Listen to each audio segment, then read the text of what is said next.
Alisher Navoiy shoir, olim, faylasuf, davlat arbobi va kuchli siyosatchi sifatida turkiy xalqlarning faxru iftixoridir.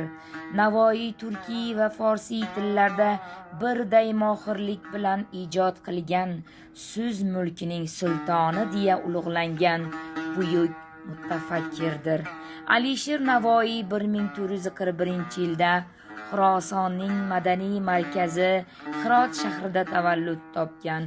Otasi G'iyosiddin Muhammad Temuriylar saroyida yuqori lavozimli amaldor bo'lib, ijodga, ilm-ma'rifatga muhabbati baland shaxs edi.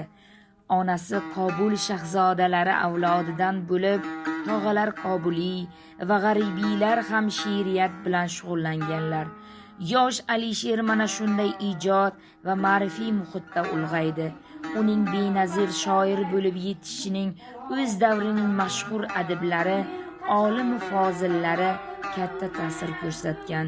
Navoiy bolaligidan ustoz shoirlarning baytlarini, Qur'oni Karimni Fariduddin Attorning 4600 baytdan iborat Mantiqu Tayr dostonni to'liq yod bilib, o'z davrining mashhur kishilarini hayratga solgan. Lutfiy kabi ulug' shoirlar e'tirofiga sazovor bo'lgan. Men ham bir balo bo'ldim sanga, joni jam bir lahzir suyur nasibimdir mudom, soqiyo to tariki job aylab gado bo'ldim sanga.